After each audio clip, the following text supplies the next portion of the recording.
Hey, all you screenwriters, Professor Brian Greene. Yeah, that Elegant Universe String Theory World Science Festival Brian Greene is going to show you the correct way to time travel. Ahead on Science Goes to the Movies.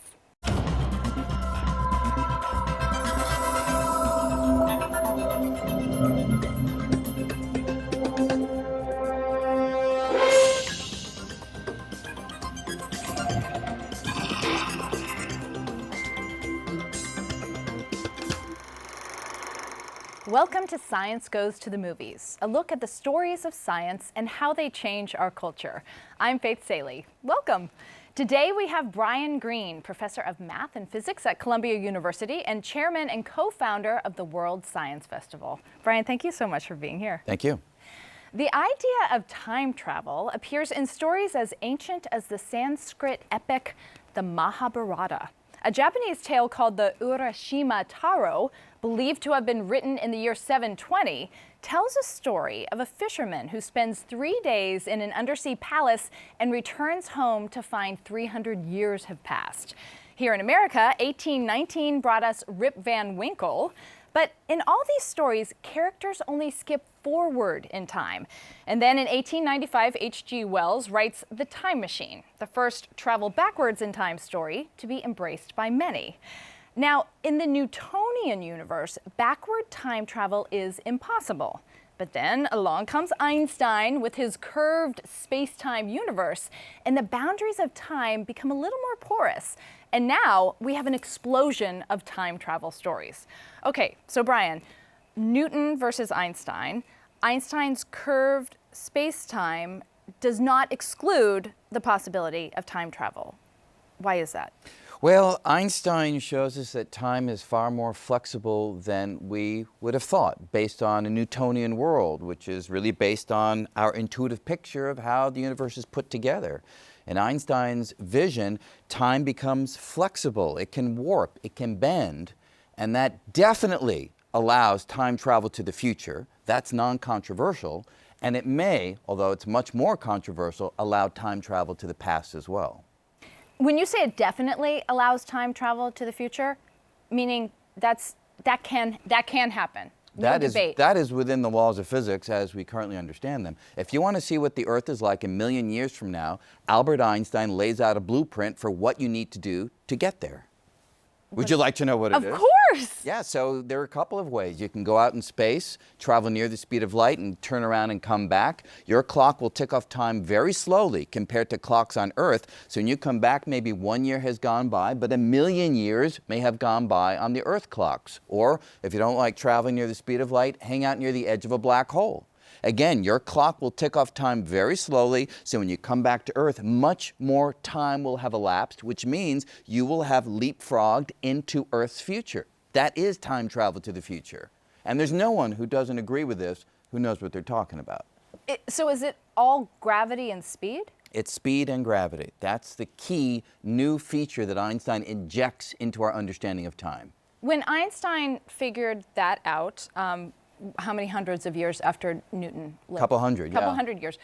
Was it because Einstein's mind was capable of that thought experiment, or was it because there was technology around that Newton could never have accessed? No, it was the mind of Einstein. There was no technology really driving what was going on here. It was Einstein's recognition of a deeper understanding of reality. It came from, ultimately, mathematics.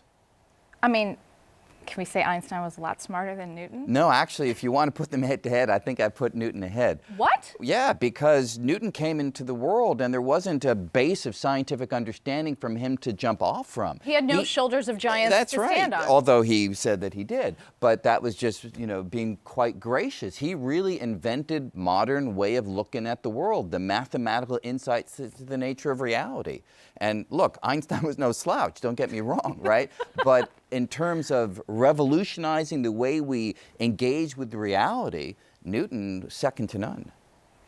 The character Merlin in T.H. White's The Once and Future King was the first, and Amy Adams in the 2016 film Arrival is the most recent character to live his or her life in a time loop, remembering the future. All right, Brian, are Merlin and Amy Adams, poor things, stuck in a closed time-like curve? Not necessarily. So these are characters who somehow have access to information, knowledge about the future. As you say, they can remember the future much as you and I just simply remember the past. That doesn't mean, however, that they themselves are stuck in a time loop. They simply have epistemic access to information that ordinary people would never have access to. What does epistemic mean? That they can have knowledge of things that we wouldn't think possible. And that's an interesting way of warping the traditional experience of time, but it doesn't mean that they're going to live their lives over and over and over again in a time loop, which is what a closed time-like curve would yield. So a closed time-like curve, capital C, capital T, capital C, is a thing? It's a thing within Einstein's general relativity where, shockingly, there are solutions to the equations in which you can have a particle moving through time, but somehow time is so warped that it comes back to its starting point not in space, but in time. We're all used to being able to go into a loop in space. I could get up right now and I could walk in a loop and keep on going. Right. Nothing confusing about that. I'm coming back to my starting point in space over and over again. Big deal. But imagine going around and around and coming back to your starting point not in space per se, but in time. That is mind-bending. That is literally time-bending. Yeah, I don't get it. It isn't, so we have space and we have time, but Einstein told us there's space-time. Yeah, he Does that mean there are melded them. three different things? Space-time and space-time? No, he really took two things, space and time, and melded them together into one thing, a unity that he called space-time. So how could you come back to the same place in time and not be coming back to the same place in space? Well, you could come back to the same point in space as well, but that wouldn't really slap your noggin, right? It's the fact that you're coming back to the same moment in time that really is the part that blows your mind. And yes, so the ordinary characteristics of space that we're familiar with, Einstein and some said those kinds of features actually apply to time too, and that's completely different. Newton just says, look, here's space, and time just elapses. Universally, it's the same for you and me, regardless of where we are or what we're doing. And Einstein says, no, no, no, no. Motion through space can affect the passage through time. Hanging out near the edge of a black hole, a certain location in space affects how you experience time. Nobody would have thought there was that kind of deep connection between space and time until Einstein comes along. That's general relativity. That's general relativity. Time is relative to where you are in space. Yes, exactly. That is so noggin slapping, Yeah. to borrow your very evocative phrase.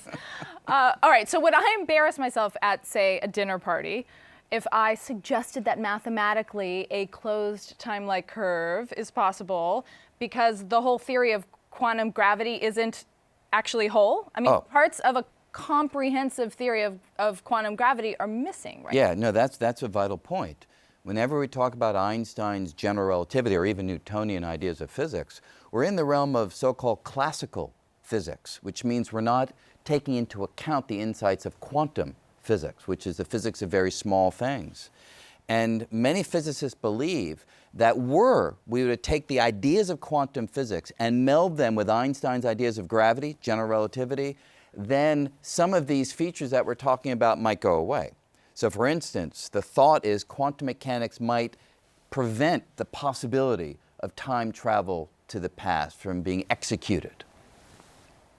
Is it possible, in light of the fact that there is such a thing as quantum physics, I mean, there's always been quantum physics, Yes. but it wasn't Yeah. named, right? Right. Can one be a classical physicist today? Well, you can... Can you say, oh, I prefer the classical Yes, stuff? no. There are many interesting problems in physics where the quantum implications are so modest that you don't need to take them into account. So if you're looking at the orbit of the moon around the Earth or the Earth around the sun, quantum physics hardly makes any difference at all. Okay. So if you want to predict a solar eclipse, you can do it using classical ideas. But yes, you're right, quantum physics underlies everything and ultimately does need to be taken into account and sometimes makes a huge difference. Is that the idea that out there somewhere is a theory of everything that combines them? Well, theory of everything is a curious phrase that I try to stay away from because Okay. it seems to suggest I'd be able to predict what you had for breakfast, and I don't think we're going to have a theory that Chocolate, there it every day, is, right? chocolate. So there's a prediction. But the notion of unifying all our understanding of physics, general relativity, and quantum mechanics into one whole, one seamless whole, that is a major goal of physics today, and that would be a unified theory of the fundamental forces. And is that where folks like you who know about string theory come in? Yes. The idea of string theory is trying to make that unified theory? That's exactly the point. Einstein was the first to really articulate this idea of a unified description of nature's forces. He worked for 30 years to find the unified theory, and on his deathbed was still scribbling away, but never found the theory. And we think, underscore think, we don't know for sure that string theory may be the theory that he was looking for but never found. Will you be scribbling away on your deathbed? I don't think it'll be equations. What, love poems? Well, there you go. Okay. Maybe. You know, I once read that Stephen Hawking, he worked on an escape plan for characters like Merlin and Amy Adams who would be stuck in time travel loops. It was called the Chronological Protection conjecture. And I love that Professor Hawking is so dryly funny that in his 1992 paper presenting the conjecture, he wrote, "It seems that there is a chronology protection agency which prevents the appearance of closed time-like curves and so makes the universe safe for historians." So Hawking's paper sounds like a great opening to a movie, but is there really something that is the chronology protection conjecture? It could be, right? I mean, if you can travel to the past and the future, there are all sorts of potential paradoxes that come up. You've seen them, right? In movies, right? That's what we're talking about here. In Back to the Future, right? Marty goes back. If his traveling to the past prevented his parents from ever meeting, then how would he ever be born to be there to prevent them from meeting? So there's a paradoxical situation there. So how do you resolve that? Well, there are many proposals. Hawking's is one. Hawking's proposal is the way you resolve that is you can never travel to the past. The laws of physics. Nobody can ever. It can't ever happen. And that would indeed make everything safe. There'd be no paradoxes. History would simply unfold in one way, and that would be it. Now, I should say that's not the only way that you can protect the timeline. There are other proposals that people have put forward. Like maybe if you go to the past, you cannot change the past. Even if you wanted to prevent Kill Hitler. Everybody wants to kill Hitler. Yeah, if you want to do that, you try to pull the trigger and the laws of physics somehow prevent that sequence of events from ever taking place. And I should say, there is mathematics behind this, where people have set up the possibility of time travel to the past in controlled environments, like just a game of pool. And they found that you could never have a pool ball go back into the past and prevent that pool ball from going into the hole by which it traveled to the past. There can't be paradoxical situations, at least according to certain mathematical calculations. Okay. How do you do an experiment like that? You mentioned this is both a math thought experiment. And, okay, it's a thought experiment. Yeah. There wasn't an actual pool table with a whole bunch of graduate students hanging around it and saying, is it going to knock the ball out of its own trajectory? Okay. No, this is pure mathematics, but it shows you the power of mathematics to describe the universe. It can give you insights into the nature of how reality unfolds that otherwise would just be creative musings lacking any real anchor. So in all these time travel movies or TV shows, the screenwriter always creates, time police or some other force protecting time, like in all those time patrol stories by Powell Anderson, or the movie Looper, where time travel was illegal and only organized crime syndicates dare to use it. And of course, in every 5th episode of Doctor Who, the Doctor is running afoul of the Time Lords. But from what you say, Brian, there really is a time protection agency maybe, and it's called math? Yeah, but underscore the maybe. Yes, it could be that math prevents this kind of time travel to the past, but the math is suggestive right now. It's not definitive. The door to travel to the past, in my opinion, is still a tiny bit open, and the future will tell whether we can slip through it. Door to the future, totally open. Yes. Door to the past, a little bit open. A crack. Do you, just on like a personal Brian Greene level, do you believe it's possible? My beliefs are shaped by experiments in In math. mathematics. And Okay. there's no basis for judgment as yet. Do you wish you could? Yes, I think anything that changes the way we grasp reality is the most exciting experience that we can have. So yeah, that would be amazing. I'd love to talk about some of the time travel tropes that seem to draw on real physics. Let's start with the most obvious. The overarching rule of fictional time travel is create no paradoxes. And paradox is this word that screenwriters love to toss around. What does it exactly mean in science? A paradox in science is a situation in which you come to a result that's logically inconsistent. You're saying this is true and this is not true.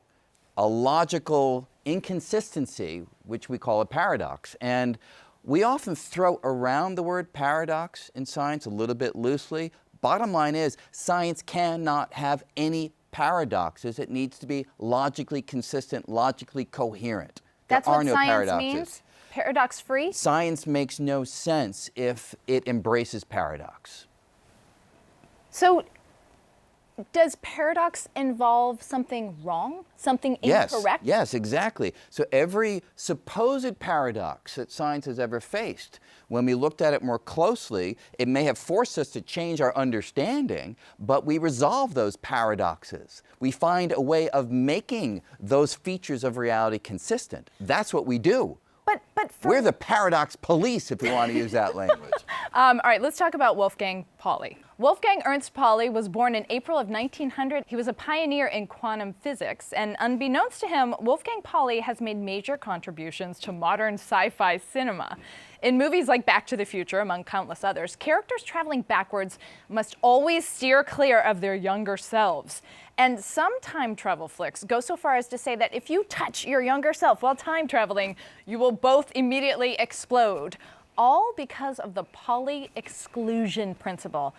Okay, Brian, first off, what is the Pauli exclusion principle? And probably more importantly, what is your advice to confronting your younger self during time travel? Yeah, so the Pauli exclusion principle is a real principle in quantum physics, where it says that certain kinds of particles, they have a name, they're called fermions, doesn't matter, but certain kinds of particles cannot exist in the same quantum state, which means they can't be in the same place and have all of the same qualities. The math forbids that from ever happening. If you want to apply this to time travel very loosely, I guess, I've never seen these statements, the thought is, well, here are some particles that make up me, and those same particles are making up my other self, and therefore, if they come together, there's something that will prevent them from touching, because in some sense, the particles will be in the same quantum state. That's a very, very loose interpretation. That's a long way to go to make that. I mean, obviously, the particles of the time travel version of me need not be in exactly the same quantum state as the earlier incarnation of those particles, and therefore, I can shake hands with my earlier self and be quite safe. Oh, okay. So your advice is maybe hug it out if you meet your younger self, see what happens. Here's my advice on time travel. If you can travel to the past, do not worry at all, because I believe that the timeline is fixed, and if you travel to the past, it means that you were always part of that moment that you are now entering. There are not two versions of January 1st, 1999. One that happened with you there and one that happened without you there. That doesn't make any sense to me at all. Wait, what about the multiverse? Yeah, well, the multiverse gives you another way out of the time travel paradoxes. I'm glad that you raised that. So it could be that when you travel to the past, you don't travel to the past of your own universe. You travel to the past of a parallel copy of your universe, and therefore, if you prevent your parents from meeting, that's not such a big deal, because it only means that you won't be born in that universe, but your origin in the original universe is completely safe. But isn't every universe your universe if you exist in it? Well, there are these parallel realities, and some you will be in and some you will not. And that's perfectly fine. Self-esteem crushing. If there's a multiverse, don't you want to exist in all of them? But it even goes the other way around, because if there are these various copies of you in some of these universes, maybe not all of them, who are you? Right. If I'm here now, who am I there? Like, am I really like this? who's the real you? Or are they all the real you? Or has your identity been smeared out across all these universes? Does this stuff would keep me up at night and give me the shakes? But this is your métier. Are you totally sanguine with these kind of questions? This is sort of the bread and butter of what we do. And the deeper we head into the mathematics, sometimes the stranger the ideas that emerge. And it doesn't mean that they're all correct, but it does mean that they're worthy of consideration. And that's what we give them. The 2004 film, The Butterfly Effect, starring Ashton Kutcher, took its title from a phrase in MIT meteorology professor Edward Lorenz's 1963 groundbreaking mathematical paper with the very boring title, Deterministic Non-Periodic Flow. Lorenz detailed how a tiny change can dramatically alter pretty much anything over time. And like the flap of a butterfly's wing, the effect of Lorenz's work was nearly imperceptible at first. But by the 1980s, many scientists across genres began to recognize the ways Lorenz's work challenged long-held views of the world. So, Brian, the time travel movie, The Butterfly Effect, was devoted to seeing Ashton Kutcher look hot while time traveling. But time travel as an idea became more commonly known as the chaos theory. Is that right? Or chaos theory? Yeah, chaos theory is a important development in our understanding of physics and reality, where, as you rightly described, small changes today, tiny, infinitesimal changes today, can over time yield fantastically rich changes in the future. And that means that it's very hard to make specific and detailed predictions in these systems, because it's so hard to lay out the state of things today with that kind of accuracy to not have the uncertainty of the butterfly's wings flapping. Does that only apply when you're thinking about quantum things, or with anything? No, Small changes today? Small changes can make a big difference even in classical systems. Okay, so Brian, I have to admit, this whole event has just been warming you up for the big question. As a physicist and as a mathematician, what is time? That's a hard one. I don't know. I know a lot about the nature of time. From Einstein, we've learned qualities of time that you wouldn't have thought possible, many of which we've discussed here today. But if you ask me what time actually is, it's very hard to give an answer. In some sense, it's that quality of reality that allows for change. We notice that time is elapsed by things being different. But to go further than that and really grasp time the way we can grasp other features of reality is an open question. Could it be, for instance, that time itself is made up of something more fine, more fundamental? Could there be atoms or molecules of time itself, that only when those atoms and molecules arrange themselves in the right way, they yield the conception of time that you and I have in our intuitive brains? That's a possibility. When we're sitting here even using the word time, does that implicitly always mean space-time? Because time is inextricable with space. That's Einstein? right, that's right. But could this be an emergent idea that makes sense on human scales, but perhaps the concept of time breaks down if you try to invoke it in the microscopic quantum domain? That's a possibility. Wow. So Brian, there's this TV show, This Is Us, and people love it. It's a big sobby soap opera, but it's also a kind of backwards time travel show, in that these characters, the past and the present world of this family, is all happening for them at once, and time is not linear for this family. So your father and your husband and you're a scientist and you're human. Do you think maybe there's, I can't think of another word for it, but maybe a depth to time that we can't entirely comprehend? I think so. I would think that the next great breakthrough in our understanding of the universe is going to be a radical new conception of time. Time has woven its way into our theories of reality since we started, since the time of Newton. But I think that we're missing something deep. And I think that there's a richness, a quality to time that we've yet to really touch. And when we touch it, our understanding is going to go through a radical change. The notion of writers and artists trying to get to the essence of of whether time is like who we are in a timeline. Are we who we used to be? Are we our future? Are we all of it at once?